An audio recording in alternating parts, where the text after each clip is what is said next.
23 Σεπτεμβρίου του 2024, ένα άλλο διεφθαρμένο σώμα όπως τα Ηνωμένα Έθνη ενέκριναν σε συνέλευση αυτό που ονόμασαν Σύμφωνο για το Μέλλον, το οποίο ενισχύει μια παγκόσμια κυβέρνηση, ρυθμίζει τα κοινωνικά δίκτυα και επιβάλλει την Ατζέντα 2030, και όλα αυτά χωρίς να το γνωρίζει ο πληθυσμός.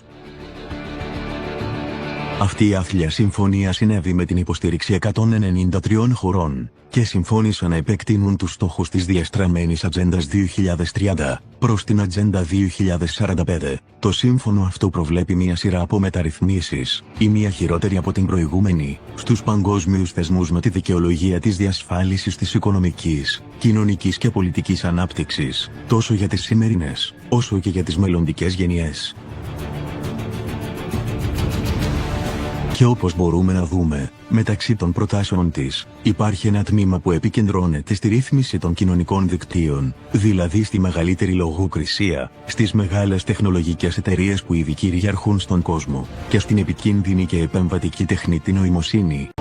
Μεταξύ των μέτρων που προβλέπονται στο σύμφωνο περιλαμβάνουν μεγαλύτερες επενδύσεις σε κοινωνικές, έμφυλες και περιβαλλοντικές πολιτικές, μείωση της εθνικής κυριαρχίας, υποχρέωση των κοινωνικών δικτύων να αποκαλύπτουν τα δεδομένα των χρηστών τους και συμμόρφωση με τους διαστραμμένους στόχους της βιώσιμης ανάπτυξης, της Ατζέντας 2030, ως προϋπόθεση για την πρόσβαση σε δημόσια χρηματοδότηση, μεταξύ των οποίων ήταν η δημιουργία των πόλεων των 15 λεπτών, η ψηφιακή ταυτοποίηση ή τα ψηφιακά νομίσματα που ρυθμίζονται από τις κυβερνήσεις.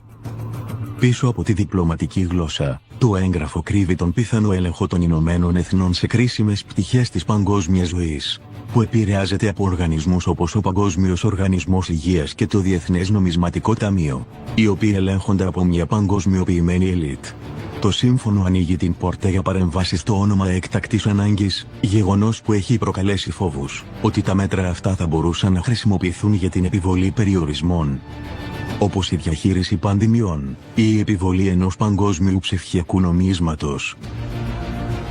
Η Ρωσία, το Ιράν, η Βόρεια Κορέα και η Συρία, μεταξύ άλλων, προσπάθησαν να συμπεριλάβουν την αρχή της μη επέμβασης στις εσωτερικές υποθέσεις, η οποία απορρίφθηκε. Το σύμφωνο προβλέπει επίσης τη δημιουργία μιας πλατφόρμας έκτακτης ανάγκης, η οποία παρέχει στον Γενικό Γραμματέα του Οργανισμού Ηνωμένων Εθνών έκτακτες εξουσίες για τη διαχείριση παγκόσμιων κρίσεων, όπως πανδημίες ή οικονομικές καταρρεύσεις, χωρίς πλήρη διαβούλευση με τις εθνικές κυβερνήσεις.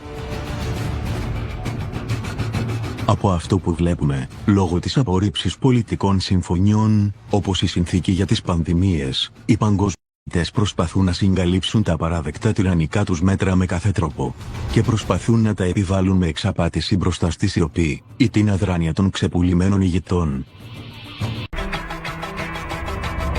Ομοίως, το λεγόμενο Παγκόσμιο Ψηφιακό Σύμφωνο κάνει τους επικριτές να ανατριχιάζουν, καθώς κατηγορούν ότι ο δρόμος προς ένα ψηφιακό γκουλάνγκ είναι ήδη στρωμένος, λέει ο Αμερικανός ειδικός σε θέματα τεχνολογίας Tim Hinchcliffe. Χαρακτηρίζει το Παγκόσμιο Ψηφιακό Σύμφωνο ως τρομερό και επισημαίνει ότι δεν υπάρχει πλέον ελευθερία έκφρασης στο διαδίκτυο 2.0 του Οργανισμού Ηνωμένων Εθνών. Σε αυτό το ψηφιακό γκουλάνγκ για το οποίο μιλάει, σε όλους αποδίδεται μια ψηφιακή ταυτότητα και όσοι αμφισβητούν το όραμα του Οργανισμού Ηνωμένων Εθνών καταπιέζονται για τη διάδοση ρητορικής μίσους και παραπληροφόρησης.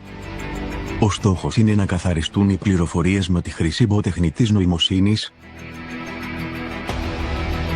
Ο Hinchcliffe επισημαίνει επίσης ότι στόχος είναι να συνδεθούν όλοι στο διαδίκτυο. Τα 2,6 δισεκατομμύρια άνθρωποι που δεν έχουν ακόμη συμπεριληφθεί πρέπει επίσης να συμπεριληφθούν στο ψηφιακό σύστημα ελέγχου. Το επόμενο βήμα είναι η εγκατάσταση δημόσιων υποδομών με ταυτοποίηση και ψηφιακά νομίσματα. Το τελευταίο βήμα είναι η λογοκρισία των αφηγήσεων που έρχονται σε αντίθεση με την Ατζέντα 2030. Επίσης, η Dr. Sheridan Penny, Αμερικανίδα οστεοπαθητικός γιατρός, αφού μελέτησε σε βάθος το έγγραφο Σύμφωνο για το Μέλλον, προειδοποιεί: είναι αρκετά εξωφρενικό. Λέει ότι όλοι αναμένεται να έχουν μια βιομετρική ψηφιακή ταυτότητα, που θα τους χαρακτηρίζει όχι μόνο ως πολίτες μιας χώρας, αλλά ως παγκόσμιους πολίτες. Έτσι, Οποιοσδήποτε με μια αντίθετη άποψη θα χαρακτηρίζεται ως παραπληροφόρηση ή κακή πληροφόρηση και θα καταγράφεται. Οι υπεύθυνοι για μη εγκεκριμένες πληροφορίες θα ελέγχονται από το σύστημα, το οποίο θα διαχειρίζεται και θα επιβάλλεται από την τεχνητή νοημοσύνη και θα τιμωρούνται. Οι τιμωρίες θα περιλαμβάνουν το μπλοκάρισμα του τραπεζικού τους λογαριασμού, την αδυναμία πραγματοποίησης συγκεκριμένων αγορών, την αδυναμία επιβίβασης σε αεροπλάνο, τη χρήση του μετρό, την οδήγηση σε δημόσιους δρόμους. Αυτό είναι το μέλλον, σύμφωνα με τους αυτοαποκαλούμενους άρχοντες του κόσμου στα Ηνωμένα Έθνη. Of the future, this United Nations, we reported on that last week, and what came out of that was what was called the Global Digital Compact. So this was not a legally binding agreement, but this is kind of a framework, and member states and countries can sign on to this and say, hey, this looks like a pretty good idea. So let's go into this. It's kind of long, but there's a whole section on information integrity, and it says this: we recognize that digital and emerging technologies can facilitate the manipulation and interference with information in ways that are harmful to societies and individuals, and negatively affect the enjoyment of human rights and fundamental freedoms, as well as the attainment of the Sustainable Development Goals. So what are they saying there? It's basically saying, look, we need to curtail your speech because some people may find that it's harmful. It may, come between the enjoyment of their human rights and, oh, by the way, these Sustainable Development Goals, we're trying to change society. It may stop those. So what they're basically saying right there is, you have to toe the line of what we call climate change, of what we call misinformation, of what we call a pandemic, and on, because those are all in those Sustainable Development Goals. And if you don't do that, we recognize that that is misinformation and that needs to be curtailed. But it goes on to say this: we will strengthen international cooperation to address the challenge of misinformation and disinformation and hate speech, here we go, online, and mitigate the risks of information manipulation. So they're telling you, front-facing, the UN is now, this is equally as important as this climate change scare that's going to end the world we've been telling you about. And so you're seeing a lot of big governmental organizations, global organizations, they're all focusing on this digital online conversation and how to whittle that down to words that they like and conversations they like. Seeing something different.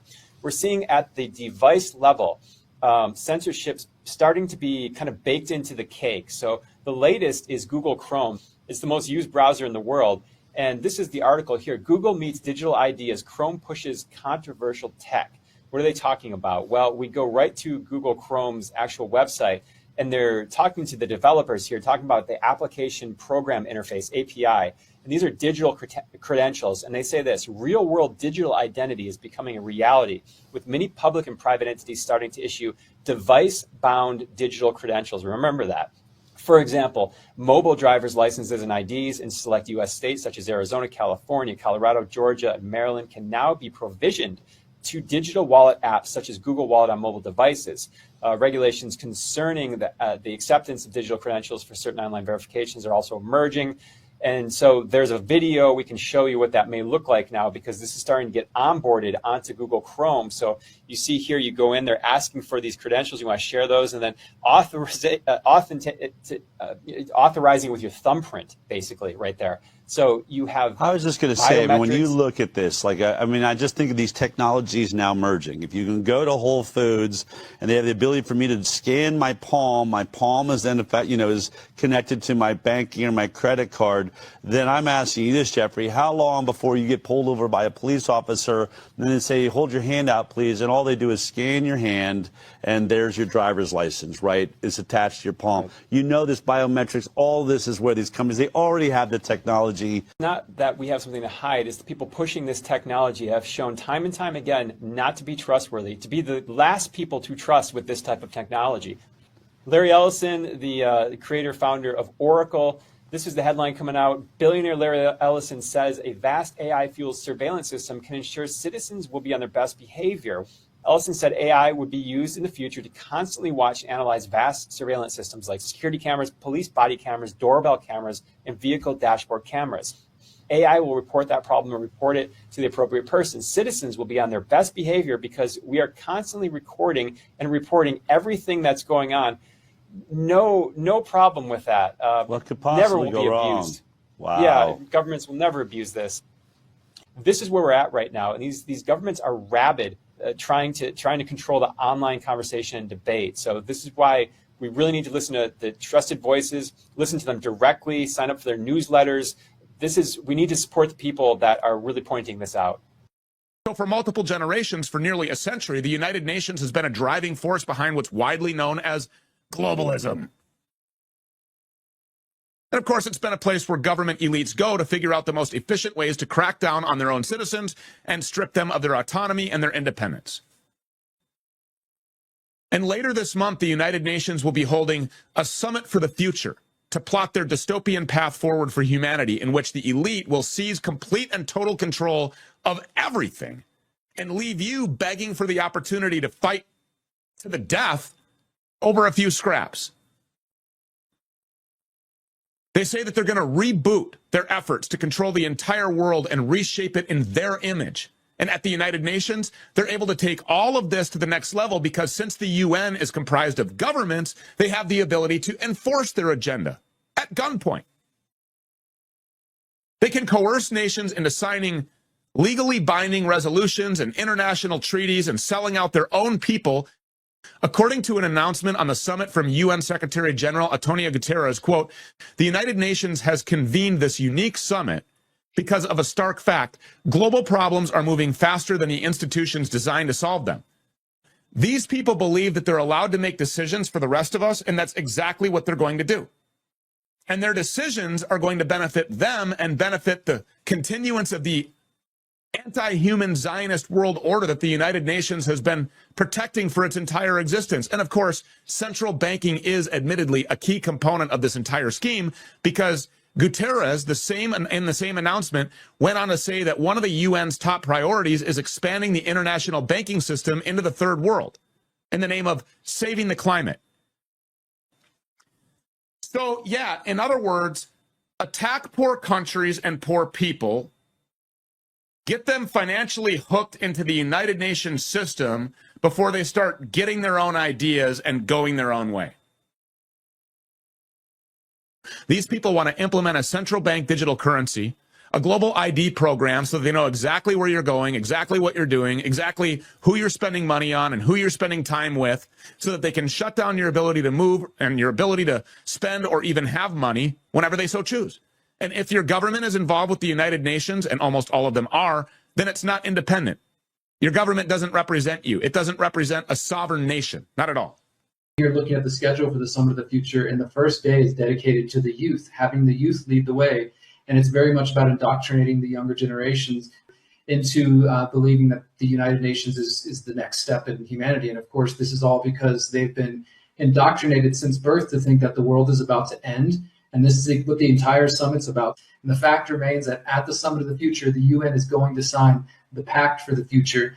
And that includes an emergency platform, which once it's instituted will allow the UN to grab more powers that nobody ever gave them in the event of as they say, an emergency which shocks multiple regions of the world. And that could be a pandemic, that could be war, it could be economic calamity, whatever they say, essentially, obviously, climate-related stuff. And that's why this is so important. It has been building for the last few years since the UN's 75th anniversary in 2020, when they first announced the intention to organize something like this. And so these psychopaths have convinced themselves that they have the right to do anything that they can get away with. And what they can get away with is diminishing the absolute core of humanity, its very DNA, which is our past, our present, and our future, and then minimizing those few humans, ex-humans, that they allow to survive in a state of endless genetic, social, emotional, nutritional, neurological, cultural, and experiential subservience as an endlessly suppressed underclass that can never rebel. Now, in order to do that, they have to convince us, and now we get to the Pact for the Future. They have to convince us that A, they know more than we do. They don't. B, we need them. We don't. And C, we are in imminent danger of incomprehensible destruction unless they step in and save us, which is not true. What they've said is, first of all, we'll get a council of people who have already been heads of state because they're tried and true and tested, and they've all been vetted by the World Economic Forum and its Young Leadership Training Program. They've all been selected by George Soros, and they've all been compromised sufficiently so that we control them by the very, very center of their being, or we get rid of them. So we've got this circle of puppets called a council of elders. So let's just say we set up an AI, a complex artificial intelligence that makes all the important decisions. We have the fear model, which tells us that we're in a complex global shock, and the AI is the only tool that can figure out what we need. Why do we believe that anything that these people have done, are doing, or will do has anything to do with human good? And if we do not act to destroy their control of us and all of our systems, then we are acting for them and asking them to destroy us. When the United States leaves the United Nations and all of its bits and pieces, WHO, FAO, International, the World Trade Organization, all of the pieces of this monster death system, at that point, they will let it collapse and we can start again. Want to take over? Tell me how. It's with the WHO and the UN. This is probably one of the most important stories of the decade. You had almost every world leader there. Joe Biden is there right now. Almost every world leader on the planet, every president, king, potentate, dictator, they're all there. They're all signing what they're calling the Pact for the Future, which in their own words is going to morph the UN from the United Nations into the UN 2.0. And you read the text of this agreement that was adopted by every government on Earth. North Korea, United States, Germany, Russia, South Africa, every government in the world agreed to this thing. They said we're going to strengthen the UN. We want the Secretary General to explore how he's going to take over everything during the event of a complex global shock. We want every nation in the world to be under the authority of the International Court of Justice. We want international cooperation on taxes. We want to tax high net worth individuals. I mean, the list of things in here is absolutely mind-blowing, Greg. Again, adopted by every government in the world. This is one of the most important stories of the decade, and until it was actually adopted on Sunday, a very important day for these globalists, the equinox and whatnot, until it was adopted, not a peep in the American media. But what the World Economic Forum described in January of 2023, I think, is where this is really going. They talked about a polycrisis, where you would have multiple crises converging into one super crisis, one polycrisis that would basically upend society and require a total transformation. So I think where we're headed, Greg, if these evildoers are not stopped, if these evildoers are not exposed and stopped in their tracks, is an economic crisis, almost certainly a geopolitical crisis, possibly including a major international conflict or war, a pandemic, a health crisis of some sort, with the World Health Organization already positioning itself to take over everything in that realm. And then a whole bunch of other simultaneous crises, maybe a cyber pandemic, which the World Economic Forum and other entities have been preparing for a long time. It says we recognize the need for a more coherent, cooperative, coordinated, and multidimensional international response to complex global shocks and the central role of the United Nations in this regard. Again, this is straight in the text, adopted by every government in the world. Happens, then Antonio Guterres, the Socialist Secretary General of the UN, becomes basically the global dictator. And they've already laid down the legal groundwork to make this real.